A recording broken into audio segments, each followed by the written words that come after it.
Soy Valeria. Mis padres no solo me traicionaron, me demandaron porque me negué a regalarle la casa que compré con mi esfuerzo a mi hermana, quien jamás ha pagado una factura en su vida. Se plantaron ante el tribunal llamándome egoísta, desagradecida.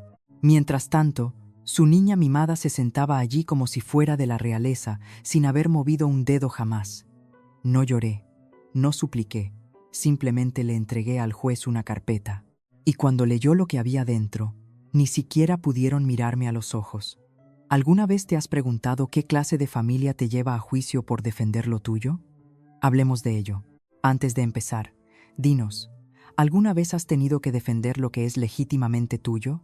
¿De tu propia sangre? Cuéntanos desde dónde nos escuchas.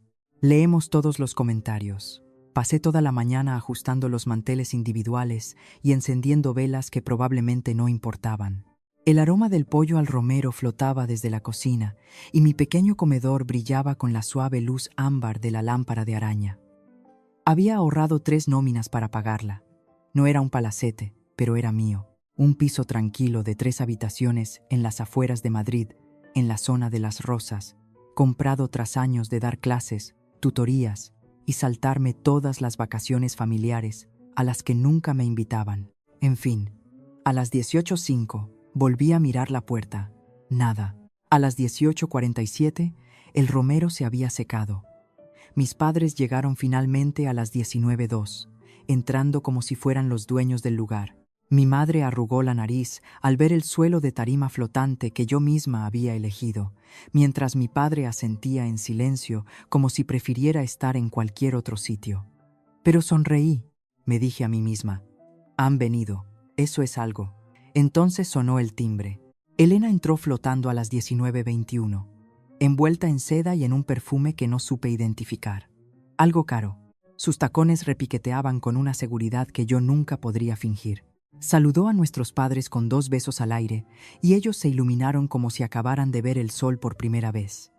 «Elena», sonrió mi madre, «pareces la portada de una revista». «Me lo he traído de París», respondió Elena, girándose ligeramente para que el collar de oro captara la luz. «Para el lanzamiento de la startup. Ha sido un no parar». «Oh, cariño», añadió papá, «te vas a comer el mundo». Yo me quedé allí, con la botella de vino de Ribera del Duero aún en la mano, invisible, ni un comentario sobre mi sueldo de funcionaria, ni una mirada a la estantería que monté con mis propias manos, solo elogios para los sueños de Elena. No importaba que no hubiera cumplido ni uno solo. La cena fue mecánica. Mi madre apenas probó el pollo. Mi padre no dejaba de preguntar a Elena sobre sus proyectos y sobre Elena. Ella nunca me preguntó cómo iba el trabajo o cómo me las arreglaba sola con la hipoteca. Mastiqué en silencio y con amargura. Cuando retiramos los platos, mi padre preguntó, «¿Puedo hablar contigo en privado, Valeria?» Lo llevé a la terraza. La noche era cálida, el aire denso propio del verano madrileño. «Sé que este piso es importante para ti», comenzó, con voz baja, «pero Elena está pasando por una mala racha. Y tu madre y yo pensábamos que sería una buena idea que se quedara aquí un tiempo, solo hasta que se asiente». Parpadeé. «Quedarse aquí. Solo necesita un espacio estable», dijo. «Este sitio tiene habitaciones de sobra. Pero esta es mi casa, papá. He trabajado duro por ella». «Estás siendo egoísta», espetó mamá, apareciendo detrás de él. Su voz cortó el sonido de los grillos. «¿No recuerdas quién te dio la vida? Es tu hermana». «Lo recuerdo. Es solo que no puedo ser su red de seguridad para siempre». Mamá soltó un bufido. «Ni siquiera tienes marido ni hijos de los que preocuparte. ¿Para qué necesitas realmente todo este espacio?» Aquello dolió más de lo que dejé ver. No intento ser desagradable, solo que por fin tengo un lugar donde puedo respirar. Su rostro se endureció, desagradecida. Elena habría dicho que sí sin dudarlo. Nadie habló después de eso. No lloré. No grité. Simplemente cogí las llaves del coche de la mesa, le di a papá su chaqueta y los acompañé a la puerta. En el descansillo, bajo la tenue luz amarilla de la comunidad, mi madre apretaba un viejo álbum de fotos marrón. Las esquinas estaban dobladas, la encuadernación gastada, lo sostenía como si fuera un texto sagrado. «¿Todavía llevas eso contigo?», pregunté, intentando tender un puente, lo que fuera. Ella lo miró con cariño. Todos los pequeños momentos de Elena, su primer recital, su primera feria de ciencias, lo llevo a todas partes. No respondí. No pregunté dónde estaba el mío. Ya lo sabía. Cuando se subieron a su coche, volví a entrar y me quedé mirando la estantería cerca de la entrada. Lo único que había allí era una vieja carpeta de cuero verde. Mi padre me la había dado cuando terminé la carrera en la Complutense. Sin nota, sin abrazo, solo un necesitarás esto para las entrevistas. La había guardado de todos modos. Toqué la esquina esa noche como si pudiera hablar por él de formas que él nunca haría. A la mañana siguiente, estaba corrigiendo redacciones de mis alumnos cuando sonó el telefonillo. Un mensajero me entregó un sobre manila grueso. Lo abrí sobre la encimera de la cocina, confundida. El documento decía: Citación judicial, Juzgado de Primera Instancia de Madrid. Al principio pensé que era un error, hasta que vi mi nombre. Demandada, Valeria Soria. Escaneé las primeras líneas. Mis padres me demandaban. Incumplimiento de acuerdo verbal de vivienda, decía. Incumplimiento del soporte familiar implícito. Solté los papeles. El pecho me ardía. Y entonces vi su nombre, Elena Soria, firmado pulcramente debajo de mis padres como codemandante. Ella lo había firmado. Mi hermana lo había firmado. No parpadeé. Ni siquiera respiré durante unos segundos. Solo me quedé mirando.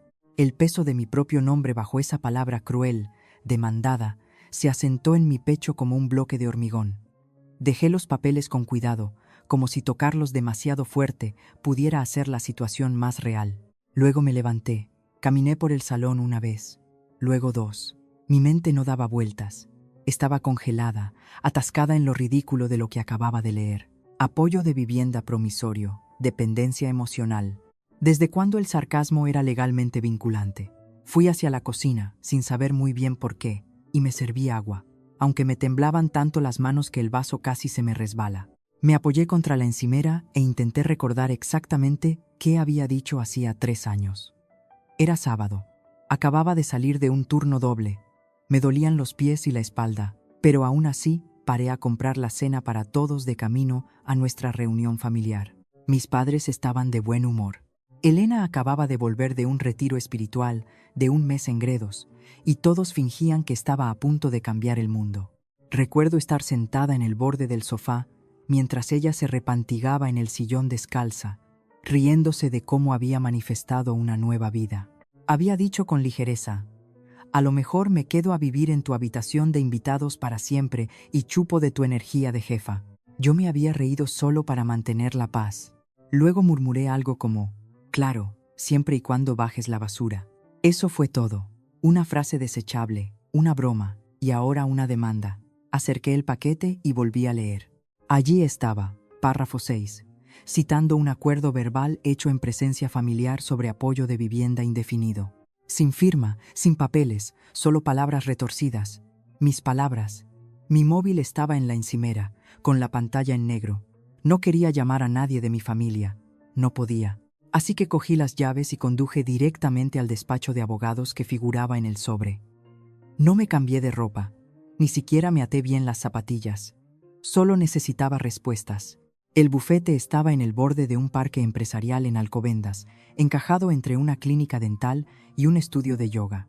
La sala de espera era todo cristal y sonrisas falsas. La recepcionista apenas levantó la vista cuando me acerqué. Vengo por una demanda presentada bajo el nombre de Valeria Soria, dije, aferrando el sobre como si fuera un salvavidas. Ella tecleó un poco y me dedicó una sonrisa fina. El señor Clemente no está disponible, pero un abogado junior puede atenderla. Momentos después, un hombre de unos 30 años salió, con la corbata torcida y un café en la mano. «¿Señorita Soria?», preguntó, caminando ya hacia el pasillo. Dentro de su oficina abarrotada, le expliqué quién era y lo que había recibido. No pareció sorprendido. «Mire», dijo finalmente tras hojear la copia que le llevé. «Necesitará su propio abogado. No estoy aquí para ofrecerle consejo, solo claridad. La petición se presentó hace 2 semanas. El nombre de su hermana figura como codemandante, sí, pero ella ya ha hablado públicamente sobre el asunto». El corazón me dio un vuelco. ¿Hablado dónde? Dudó. Luego se encogió de hombros. Hizo una entrevista para un podcast, algo sobre traición familiar y crecimiento personal. Parpadeé mirándole. Dijo que le prometieron una vivienda segura durante una transición difícil y que ahora estaba siendo abandonada emocional y financieramente. Añadió, pasando papeles como si fueran tickets de la compra. Ella nunca vivió aquí, espeté. Ni siquiera ha traído un cepillo de dientes. Él no se inmutó. Entonces querrá empezar a reunir pruebas de eso. Me fui sin decir una palabra más. No confiaba en mí misma para hablar. Conduciendo a casa, el volante se me clavaba en las palmas, los nudillos blancos. Elena estaba tejiendo una narrativa, y la gente se la estaba tragando. Podía verlo todo desarrollarse. Mi propio éxito, mi piso ganado con tanto esfuerzo, siendo retorcido como telón de fondo para su historia de lágrima fácil. Aparqué en mi plaza y me senté en el coche un rato. El viento se estaba levantando, los árboles moviéndose contra la luz que se desvanecía. Miré hacia la terraza donde había colgado unas luces de verbena el mes pasado. Quería que pareciera un hogar de verdad, mi hogar. Esa noche no pude dormir. Caminé por el pasillo, revisé cada cuaderno y carpeta que tenía, buscando mensajes antiguos o WhatsApps que pudieran probar mis intenciones. Encontré tarjetas de cumpleaños, algunas notas de agradecimiento y un correo impreso de mi madre agradeciéndome por asumir la hipoteca sola. Pero no era suficiente. Alrededor de las 2 a.m. cogí el móvil y llamé a Maite. Contestó adormilada. «¿Val? ¿Estás bien?» «No, la verdad es que no. ¿Puedo preguntarte algo legal?» Le conté todo, que entrecortadamente al principio, luego con urgencia creciente. Ella escuchó, luego se incorporó, su voz agudizándose. «Esto no es solo un drama familiar mezquino», dijo. «Están intentando establecer un patrón. Necesitas sacar cada correo, mensaje, nota de voz, cualquier cosa que demuestre que reconocen que la casa es tuya». Dudé. Nunca pensé que necesitaría protegerme de ellos. «Bueno», dijo suavemente, «ahora sí lo necesitas». Colgamos justo antes del amanecer. Me senté en el sofá, envuelta en una manta, con los documentos legales extendidos ante mí de nuevo. Todavía no parecía real. Podría haber perdonado un malentendido, incluso un comentario cruel. Pero esto estaba planeado. Mis ojos vagaron hacia la pila de correo en la mesa de la entrada. Me levanté y fui hacia allí, hojeando sobres, publicidad, un par de facturas. Entonces me congelé.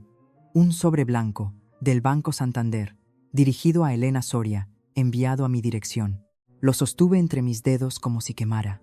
No solo había presentado una demanda, había reclamado mi hogar como suyo, oficialmente.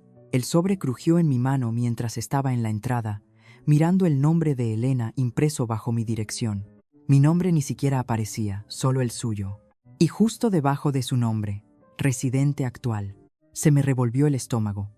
Esto no era un error, era una declaración de guerra. No esperé. Cogí las llaves y conduje directamente a la sucursal del banco que figuraba en el sobre, la oficina donde había abierto mi cuenta hipotecaria hacía 3 años. Dentro, el aire estaba demasiado frío y demasiado tranquilo.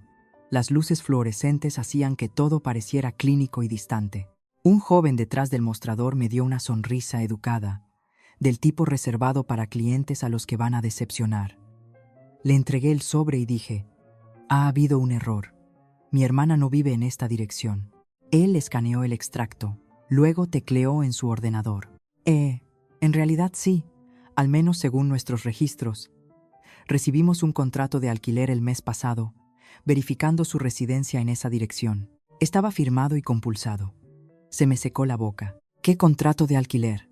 Yo nunca. Ella no vive conmigo. Nunca lo ha hecho. Él dudó, luego giró su pantalla ligeramente. No lo suficiente para que yo viera nada claro, pero lo justo para hacerme saber que esto no era un malentendido. Era un formulario de arrendamiento estándar firmado por una tal señora Lorena Soria. ¿Es esa su madre? Lo miré fijamente, parpadeando. Sí, dije finalmente, reconociendo apenas mi propia voz.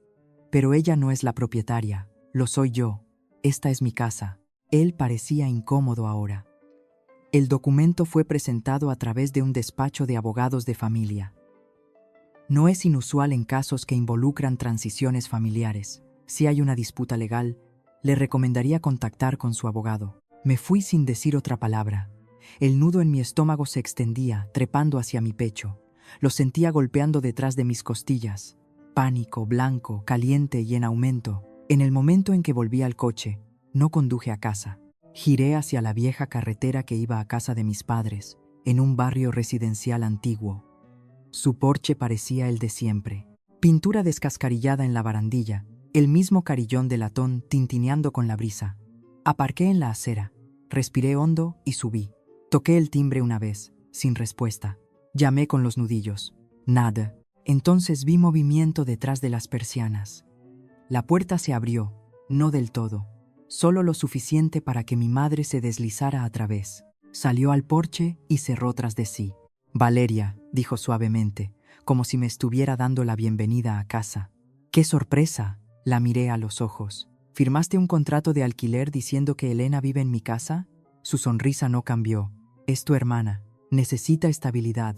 Te ha ido tan bien. Simplemente asumimos que lo entenderías». Sentí que algo se rompía dentro de mí. Pero no grité, no supliqué. En su lugar, le hice una pregunta que había permanecido tácita en mi pecho durante años. ¿Alguna vez me quisiste a mí, o solo lo que podía ganar? Ella parpadeó, sorprendida. Bajó la mirada, apretó los labios, luego susurró.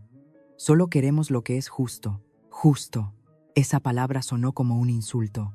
Me di la vuelta y me alejé sin despedirme. No confiaba en que mi voz se mantuviera firme. Conduciendo de vuelta, no fui a casa inmediatamente. Me metí en un aparcamiento tranquilo junto al estanque del retiro donde solíamos hacer picnics familiares y me senté. El sol empezaba a bajar, proyectando largas sombras sobre el salpicadero. Miré el agua y pensé en un día que había intentado olvidar, último año de bachillerato. Había trabajado durante semanas escribiendo mi discurso de graduación. Estaba nerviosa de pie en ese escenario frente a cientos de padres, profesores, alumnos. Acababa de terminar de agradecer a mis profesores cuando, desde algún lugar cerca de las filas del medio, una voz pastosa gritó: «Diles cómo hiciste trampas para entrar, Valeria». Era Elena. Estaba borracha otra vez. Se rió fuerte. Nuestros padres se rieron también. Más tarde, mamá me dijo: «Ya sabes lo sensible que es. No te lo tomes a pecho». Pero lo hice. Lo cargué conmigo. Cada beca, cada trabajo, cada victoria silenciosa, manchada por el conocimiento de que si Elena hubiera hecho lo mismo, le habrían organizado un desfile. Para mí, solo expectativa. Esa noche no dormí. Caminé por mi cocina y finalmente cogí el móvil y envié un mensaje a Maite. Su respuesta llegó alrededor de la medianoche. «He encontrado algo. Tienes que ver esto. Llámame cuando estés sola». Llamé inmediatamente. Su voz sonaba cansada, pero alerta. «La jueza de tu caso». Solía estar en el mismo bufete que el abogado de Elena. Me congelé. «Así que se conocen». «Sí, y se pone peor. Encontré registros judiciales del patrimonio de tu abuelo. ¿Recuerdas cuando Elena recibió esa gran suma y a ti te dijeron que no quedaba nada?» Tragué saliva. Dijeron que me habían dejado fuera debido a un error administrativo, que él olvidó actualizar el testamento. Maite guardó silencio un segundo. Luego dijo: «Eso no era verdad. Hay un fondo fiduciario originalmente para las dos. Pero alguien movió dinero a una cuenta privada 6 meses antes de que se cerrara la herencia, y el abogado de Elena lo gestionó». Sentí el cuerpo entumecido. «¿Estás diciendo que lleva planeando esto años?» «No sé si lo planeó todo, pero alguien la ayudó, y parece que empezó mucho antes de esta demanda». Después de colgar, me senté en la oscuridad. No me moví, no encendí la tele, no hice té, solo abrí el correo que Maite envió y hice clic en el PDF. Ahí estaba, línea tras línea de transacciones, firmas, fechas. El fideicomiso enumeraba nuestros 2 nombres. Luego, en un documento posterior, el mío faltaba, redactado, eliminado, sin erratas, sin descuido. No era una mentira, era un rastro. Y empezó hace años con mi nombre borrado. No dormí esa noche. El suave brillo de la pantalla de mi portátil me mantuvo atrapada como una luz espectral. Me desplacé por el PDF una y otra vez, como si la repetición lo hiciera menos real. Cada vez me detenía en la pestaña de metadatos. Última edición 3 días después del funeral de mi abuelo. El nombre adjunto al cambio. No el de Elena, ni siquiera el de sus abogados. Era un asistente legal junior de un bufete mediano en Valencia. uno que recordaba haber oído mencionar hace años, cuando se estaba consolidando el llamado Fondo de Elena. La mañana se coló sin invitación. Hice café que sabía a arrepentimiento quemado y llamé a Maite. En una hora estaba en la mesa de mi cocina con su Rebeca desgastada y un moño apretado, mirando el archivo con los ojos entornados. «Valeria», dijo tocando la pantalla. «¿Ves esto?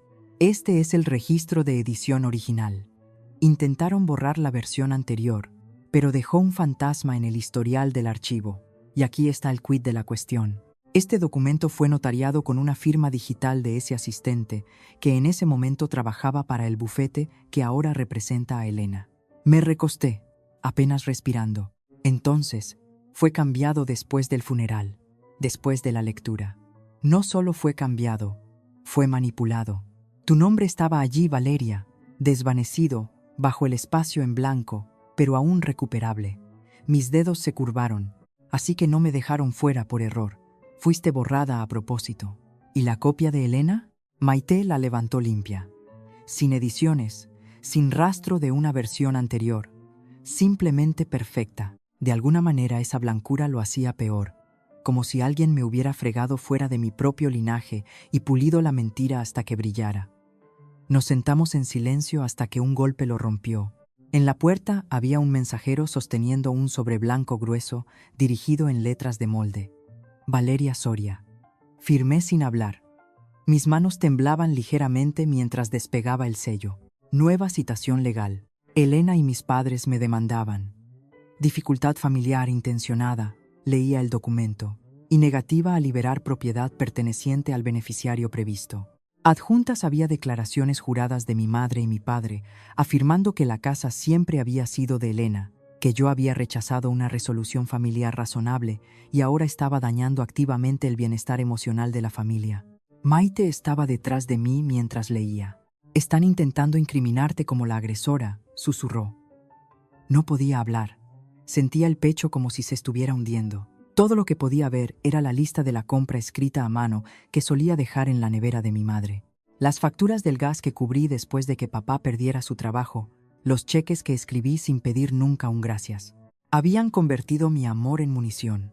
«Necesito aire», murmuré y salí. El viento se había levantado. Las hojas volaban por el patio, aferrándose al hormigón húmedo como verdades caídas.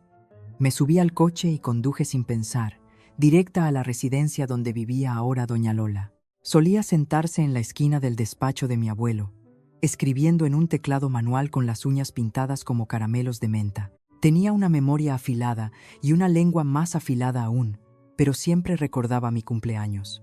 Ahora parecía más pequeña, más delgada, envuelta en un chal color lluvia, pero sus ojos aún cortaban la niebla. «Él no quería hacerte daño, Valeria», dijo después de que le expliqué. «Tu abuelo». Él pensaba que Elena necesitaba la casa. Pensaba que podría anclarla, pero nunca quiso que ella se quedara con todo. Tragué saliva. «Entonces, ¿por qué me dejaron fuera del fondo?». Doña Lola señaló con la cabeza hacia su mesita de noche. «Porque alguien no quería que encontraras esto». Alcanzó con una mano temblorosa y sacó un pequeño sobre marrón envejecido en las esquinas. En el frente decía, «En caso de disputa», para Valeria, con su inconfundible letra. Lo sostuve como si pudiera quemarme. «Me dijo que lo guardara a buen recaudo», susurró. «Dijo que tenía todas las copias de seguridad, la verdad por si las cosas salían mal». Se me cerró la garganta. «¿Por qué anuló antes?» «Esperé», dijo simplemente. «Porque una parte de mí esperaba que Elena no cayera tan bajo. Y quizás una parte de mí no quería ver cómo pasabas por lo que vi pasar a tu abuelo con sus propios hermanos. La familia puede volverse veneno más rápido que la leche en verano». Apreté su mano suavemente. «Gracias, Lola». De camino a casa, mantuve el sobre en el asiento del copiloto como si fuera un ser vivo. Me sudaban las palmas y no dejaba de mirarlo, preguntándome qué podría haber dentro. ¿Qué clase de verdad podría cortar a través de la podredumbre? De vuelta a casa, me senté al borde de mi cama, el sobre intacto, los ojos en el techo. Entonces cogí el teléfono y llamé a mi padre. Contestó con voz casual. «¿Recibiste los papeles? Asegúrate de que no hable con la prensa», añadió. «Esto tiene que ser limpio». Apreté la mandíbula. «Soy yo». Silencio, luego un clic suave. Colgó. Fue entonces cuando sucedió. Ese fue el momento en que la cuerda se rompió. No cuando me demandaron. No cuando fui borrada de un testamento. No cuando Elena se instaló en mi casa. No, fue esa llamada. Escuchar a mi padre confundirme con otra persona. Y luego cortar la línea como si yo no fuera más que estática. Miré el sobre de nuevo. El sello de lacre se rompió entre mis dedos. Lo que había dentro no eran solo sus palabras. Era el arma que nunca pedí, pero que ahora no podía ignorar. No dormí esa noche, no realmente. La carta de mi abuelo yacía abierta junto a mi portátil. El sello de lacre se desmoronaba en polvo sobre el escritorio. Su letra, afilada, inclinada, casi quirúrgica, llenaba una sola página. Pero no eran solo las palabras las que me mantenían despierta. Era la hoja de cálculo sujeta con un clip detrás. Un libro de contabilidad, columnas simples y feas, y una serie de fechas y transferencias que hicieron que algo dentro de mí se endureciera. Me senté más erguida en mi silla y puse los archivos escaneados de Maite en pantalla dividida. Los números coincidían. Transferencias fuera del patrimonio, sutiles, lo suficientemente pequeñas para no llamar la atención, etiquetadas bajo un genérico fondo de mejora conjunta. El tipo de frase que suena útil e inofensiva hasta que te das cuenta de lo que realmente significaba. El nombre de Elena estaba adjunto a cada línea, pero el dinero no había ido a ella. No directamente. Pasó a través de una firma de gestión privada, una firma vinculada al asesor financiero de mis padres. Ese asesor que una vez me dijo con una sonrisa que nunca me gustó: no necesita preocuparse por todo esto, señorita Valeria. Sus padres lo tienen cubierto. Los mismos padres que ahora querían la casa que compré con mi propio sueldo, demandándome por causar dificultad intencionada. La ironía no se me escapaba. Las mismas personas que habían desviado silenciosamente el legado de mi abuelo para financiar los fracasos de Elena, ahora intentaban reescribir la historia y la ley. Por la mañana, iba por mi segunda taza de café solo amargo. El sabor ni siquiera lo registraba ya. Hice clic en imprimir y vi la hoja de cálculo salir, una página tras otra, hasta que tuve una pequeña montaña de pruebas a mi lado. Tracé una línea roja bajo mi nombre en cada copia. La sección donde aparecía beneficiario eliminado, sutil pero condenatoria, fue rodeada una y otra vez, como si pudiera gritar lo suficientemente fuerte para hacer que la traición dejara de doler. No lo hizo. Me recosté, cerré los ojos y de repente, sin previo aviso, tenía 12 años otra vez.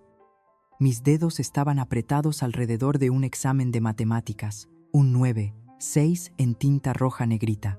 Había estudiado una semana seguida, me quedé después de clase con mi profesor y Elena. Ella sacó un 4, 8.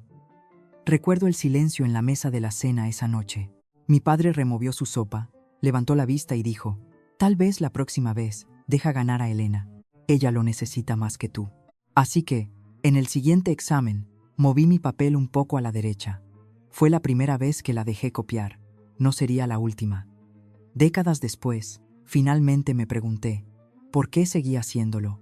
Porque pensaba que ser la fuerte significaba dar. Pero ahora entendía algo diferente. Ser fuerte no significaba prenderte fuego para mantener calientes a los demás. Significaba proteger el límite entre dar y perderte a ti misma. No iba a perderme de nuevo. Al mediodía, estaba sentada frente a Maite y Tomás en mi salón. Tomás era el tipo de hombre que no desperdiciaba sílabas. Una tormenta tranquila con ojos de tribunal. Sostenía el sobre entre dos dedos como si fuera radiactivo. Déjame ser claro, dijo. Te están demandando por dificultad familiar intencionada. Eso no es solo mezquino. Eso es calculado. Pero lo que tienes aquí, golpeó la hoja de cálculo. Esto es fraude financiero. Y dependiendo de cómo se constituyó el fideicomiso, posiblemente manipulación de mayores. Maite me miró, con la mandíbula tensa. ¿Sigues segura de que quieres jugar a esto en silencio? No quiero venganza, dije. Pero no me voy a quedar quieta. Tomás asintió lentamente. Entonces entramos tranquilos. Hechos primero, sentimientos después. Empezamos a redactar la contrademanda. Dejé que ellos trabajaran en los detalles.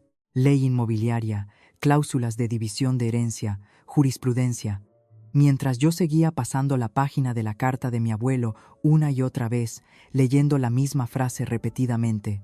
Nunca supe cómo mostrar amor con palabras. pero esto siempre estuvo destinado para ti. No estaba segura de si le perdonaba todavía, pero finalmente creía que lo había intentado de la única manera que sabía. El timbre sonó justo antes del atardecer. Era un mensajero sosteniendo un sobre manila grueso con mi nombre en letras de molde. Lo abrí en la encimera de la cocina. Mis manos no temblaban. Dentro, una revista local, página 3. El titular decía: Mujer de carrera bloquea a hermana discapacitada de la casa familiar. Padres destrozados. Miré la foto al lado, una que nunca había visto. Una imagen filtrada de Elena en una silla de ruedas. Dios, solo usaba esa cosa cuando le ayudaba a parecer frágil. Sus manos cruzadas en el regazo, lágrimas brotando en las comisuras de sus ojos. Era sacado directamente de una telenovela. El artículo la pintaba como la hermana indefensa recuperándose del agotamiento, traicionada por una hermana celosa que nunca tenía tiempo para la familia. Mi nombre ni siquiera se mencionaba directamente, solo la hija mayor, fría y desconectada. Al final, la cita de Elena brillaba en negrita. Solo quiero lo que es justo. Mi hermana lo tiene todo. No la llamé. No respondí. Escaneé una línea de la carta de mi abuelo y se la envié por correo al periodista, sin firmar. Mi legado pertenece a quien nunca pidió. Eso fue todo. Sin comentarios, sin súplicas. Solo la verdad, esperando tranquilamente como una piedra en aguas profundas. Al anochecer, Maite me escribió: ¿Has visto el artículo? Respondí: sí. Otro mensaje llegó, una captura de pantalla de la sección de comentarios. La gente empezaba a hacer preguntas. ¿Por qué no se nombra a la hermana? ¿De verdad contribuyó Elena a la casa? He oído que Valeria pagó la hipoteca de sus padres hace años. Y enterrado en el feed había uno que me golpeó como un rayo de sol.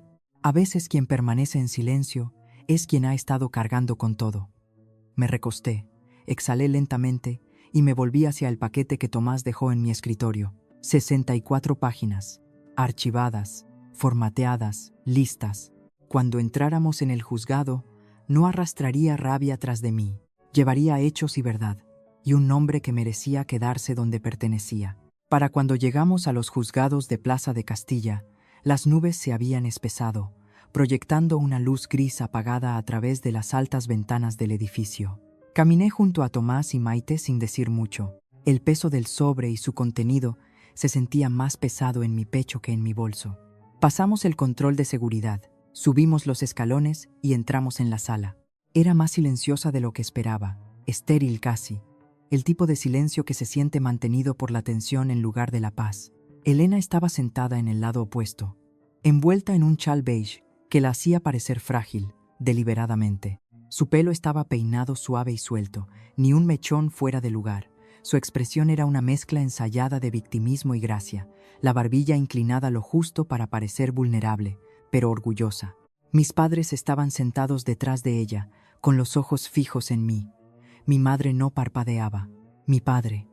Él no me miraba en absoluto. La jueza entró y los murmullos cesaron. Se abre la sesión, anunció el agente judicial. El abogado de Elena se levantó primero, un hombre con un traje azul marino que probablemente costaba más que la primera casa de mi abuelo. Su voz era resbaladiza, segura, casi tranquilizadora hasta que escuchabas lo que estaba diciendo. Señorías, comenzó. Esto no es solo una cuestión inmobiliaria. Esto es una cuestión de amor, cuidado y la traición de ambos. Mi cliente, Elena Soria, confió a su hermana mucho más que ladrillos y cemento. Le confió la familia. Dejó que eso se asentara. Pero lo que recibió fue abandono emocional, manipulación psicológica. Mi cliente no solo tiene una discapacidad, ha sido sistemáticamente negada del acceso a lo que estaba destinado a ser compartido, lo que fue prometido en espíritu y en práctica.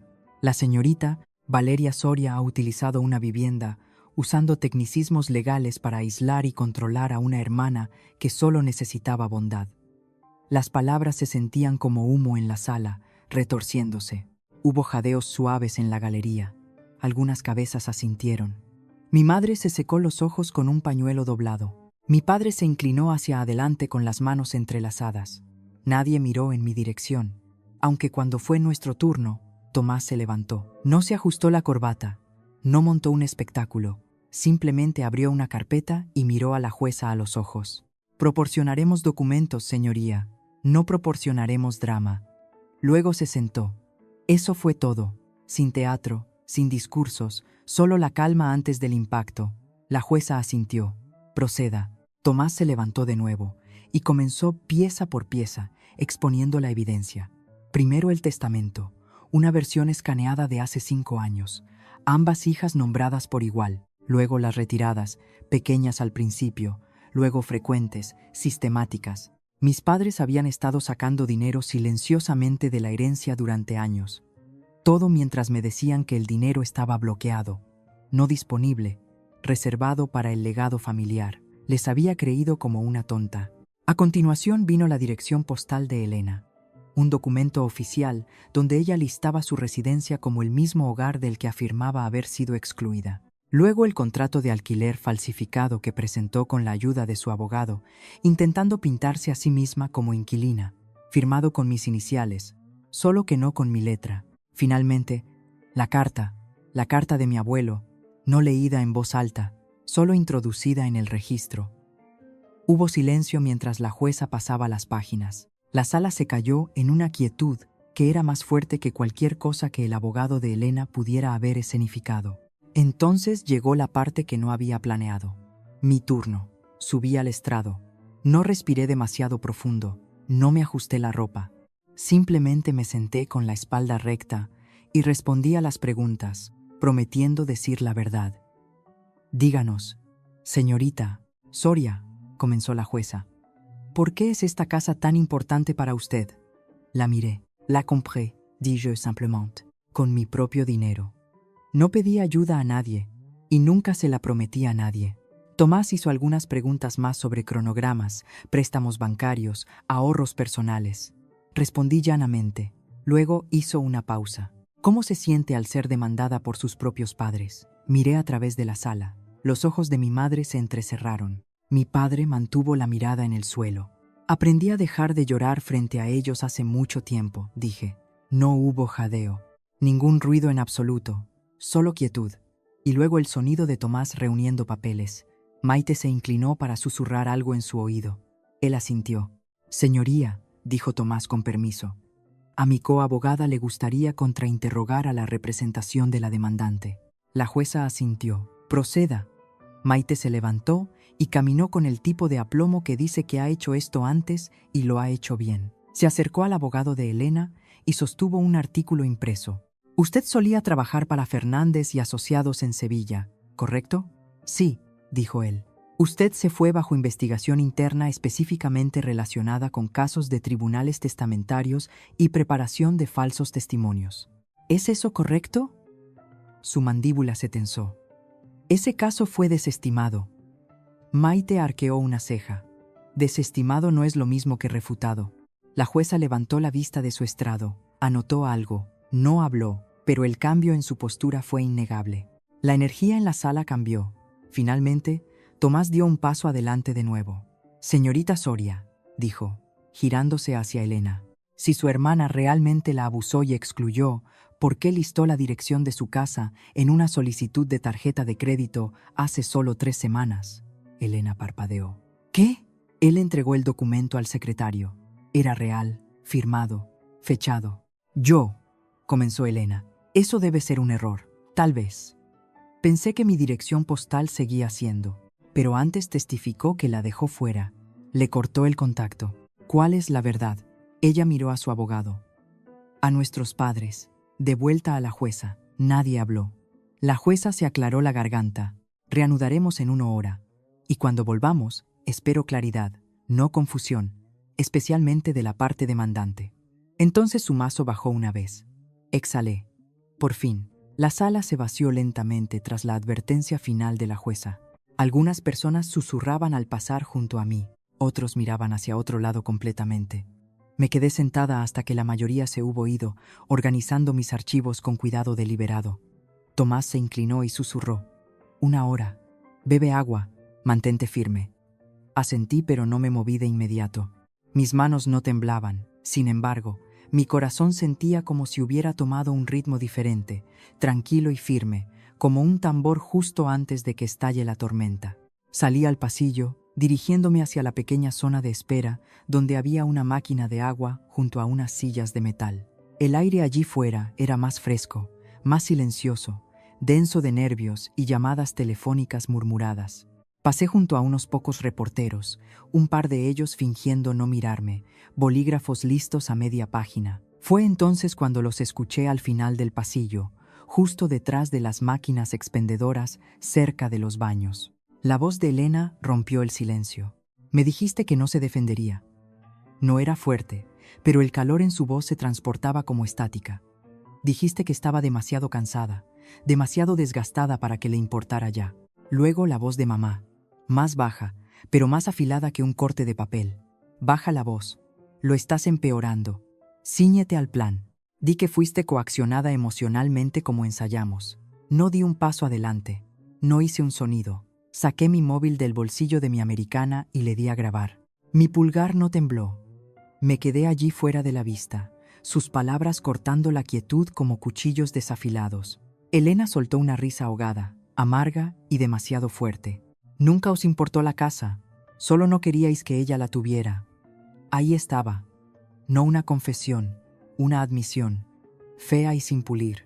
Cuando finalmente me di la vuelta para irme, no me sentí victoriosa. Me sentí como alguien alejándose de un accidente de coche que vio venir 5 kilómetros atrás. 10 minutos después, estaba sentada en un banco justo fuera de la entrada de la sala, bebiendo agua tibia y mirando a través de la ventana de plexiglás a un mundo al que no le importaba lo que pasaba dentro de esas paredes. La gente corría a comer, a los parquímetros, al trabajo, ajenos. El agente nos llamó de vuelta exactamente 56 minutos después de que comenzara el receso. Cuando volví a entrar en la sala, el aire había cambiado. Quizás fui yo.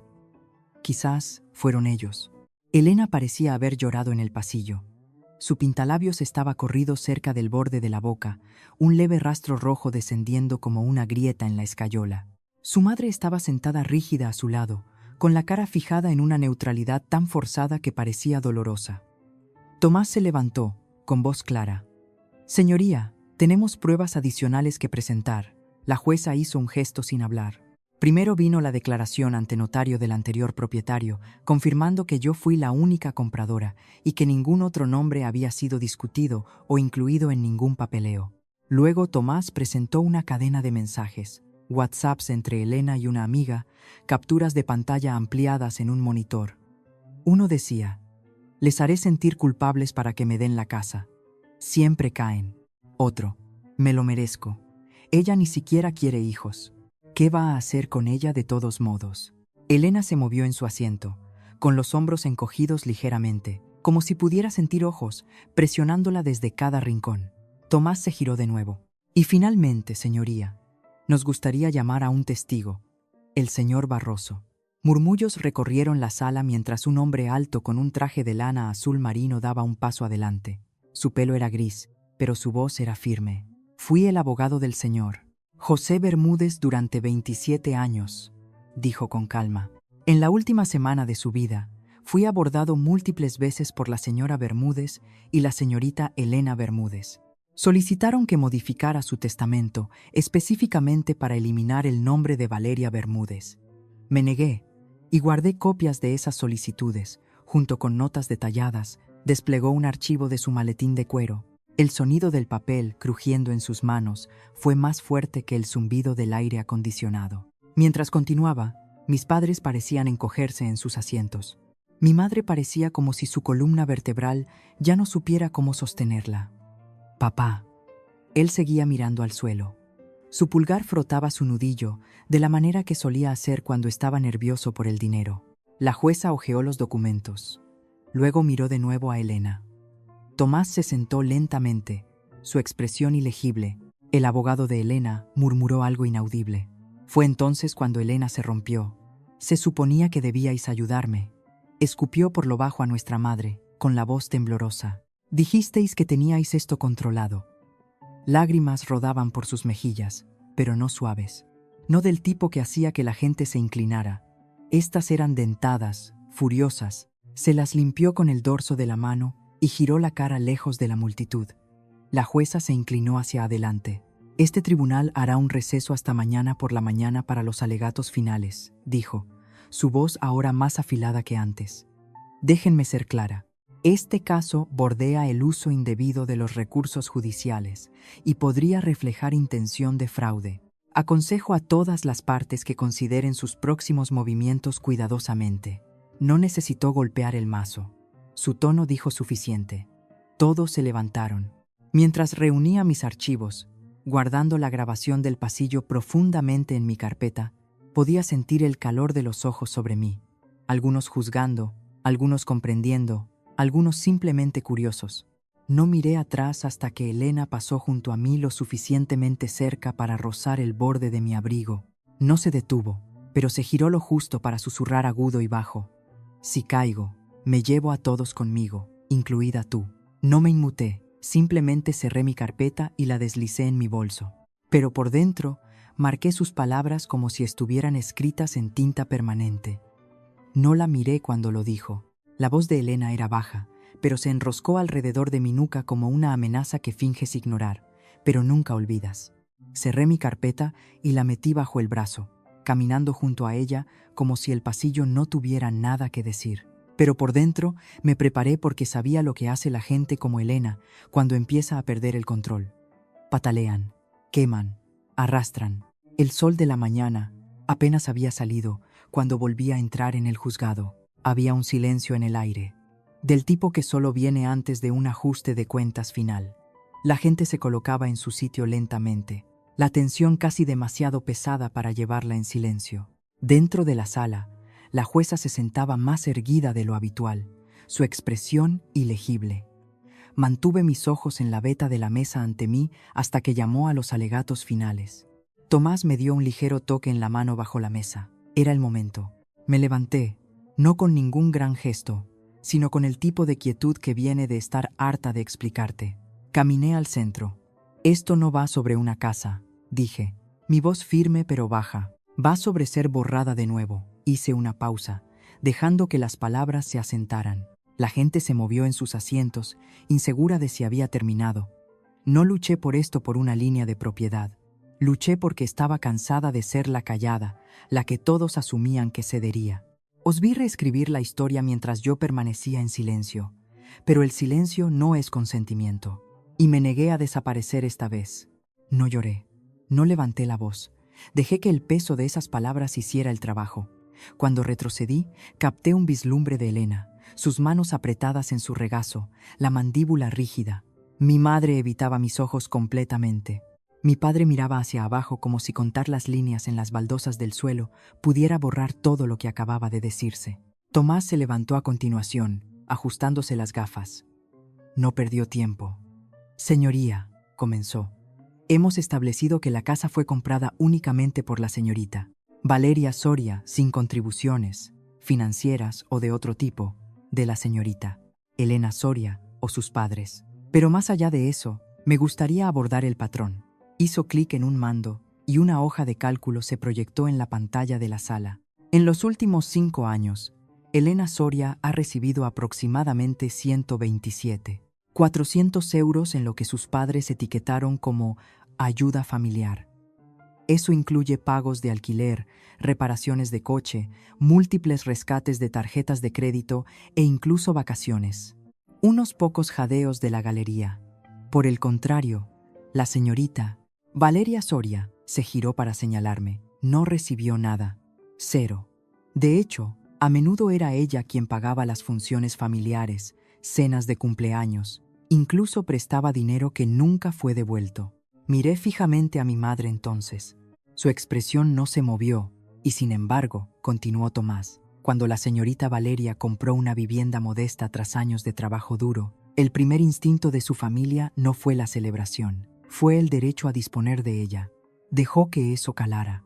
Luego, con calma, sacó un último documento. Este es un mensaje de voz dejado por la señorita Elena Soria a una expareja. Ella dice, y cito, «Es débil, solo tengo que hacerme la rota y ella cederá. Siempre lo hace». La sala crujió con disgusto silencioso. La cara de Elena se puso roja, no de vergüenza, sino de furia. Susurró algo a nuestra madre, que alcanzó su brazo, intentando calmarla, Pero Elena se soltó de un tirón. La jueza se inclinó hacia adelante. «Suficiente», dijo llanamente. «He oído todo lo que necesito». Barajó unos papeles, luego cogió su fallo. «Este tribunal no encuentra mérito en la demanda presentada por la señorita Elena Soria. La propiedad en cuestión pertenece únicamente a la señorita Valeria Soria. Ninguna transferencia legal está justificada o es ejecutable». Elena soltó un chillido. «Tiene que estar de broma». La jueza no se inmutó. Además, dada la naturaleza frívola de esta demanda y la clara indicación de vendetta personal, remito este caso a la Fiscalía para una posible revisión bajo estatutos de acusación maliciosa. La sala se quedó quieta. Los labios de mi madre se separaron, pero no salió ningún sonido. La mano de mi padre temblaba mientras se ajustaba la corbata, pero no levantó la vista. Elena se levantó de repente. «Convertiste a nuestra familia en un caso judicial», escupió. Yo me levanté también. «No», respondí en voz baja. «Vosotros lo hicisteis cuando intentasteis reescribir lo que era mío, cuando decidisteis que ella merecía más simplemente porque era más ruidosa». La boca de Elena se torció. Necesitaba ayuda. Esa casa era un salvavidas. Le sostuve la mirada. «Yo también. Y no te importó». Mi madre finalmente habló, pero no a mí. «Elena, para». Elena se volvió hacia ella. «No te atrevas a decirme que pare. Me dijiste que ella no lucharía. Dijiste que os encargaríais de ello». Y en ese momento, su máscara cayó. No solo ante mí, sino ante todos. La jueza golpeó su mazo una vez. Se levanta la sesión. Mientras la sala comenzaba a vaciarse, permanecí en mi sitio, respirando la quietud que siguió al ruido.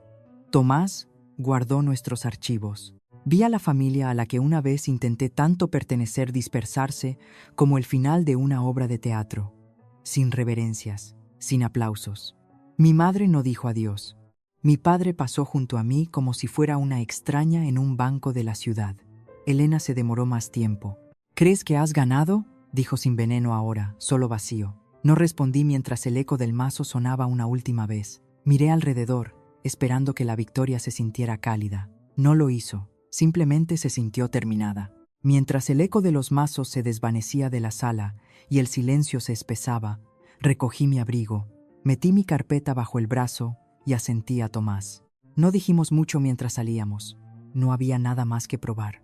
Pero incluso mientras las puertas del juzgado se cerraban tras de mí, no sentí ninguna oleada de triunfo, solo una exhalación tranquila, como soltar un peso que había llevado demasiado tiempo.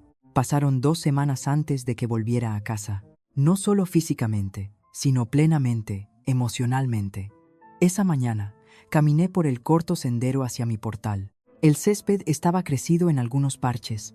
Un par de campanas de viento que olvidé que tenía golpeaban una contra otra con la brisa. La cerradura hizo clic bajo mis dedos mientras entraba. El aire estaba quieto, pero no rancio, solo pacífico. Dejé mis llaves en la encimera de la cocina y dejé que mi mano se deslizara por el borde de la mesa del comedor.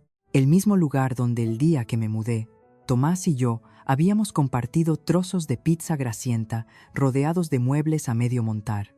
No teníamos platos entonces, solo servilletas de papel, agotamiento y risas. Ese tipo de risa que solo viene cuando has construido algo con tus propias 2 manos. Me quedé allí ahora, sola, la luz de la ventana proyectando largas sombras en el suelo. El peso que una vez llenó la habitación, vergüenza, tensión, duda, se había ido. Por fin podía escuchar el silencio. Más tarde esa tarde, revisé el buzón, mayormente folletos y basura, pero un sobre pequeño destacaba, color crema, sin marcar, sin remitente. Lo llevé dentro, lo abrí sin sentarme. La letra me detuvo. Era de mi padre. 4 líneas cortas. «No te entiendo, pero sé ahora que tampoco merezco tu comprensión». Sin disculpa, sin explicación, solo eso. Lo leí de nuevo, luego otra vez. Mi garganta no se cerró como pensé que lo haría. No lloré. En su lugar, lo doblé suavemente y caminé a mi dormitorio. Abrí el cajón superior de mi mesita de noche y lo deslicé dentro. No para tirarlo, no para enmarcarlo, solo para guardarlo. Esa noche, Tomás llamó. «Se ha ido», dijo, su voz firme. «Elena». «Sí». Vació su cuenta bancaria, se fue de la ciudad. sin dirección de reenvío. He comprobado. Sus redes sociales están todas cerradas también.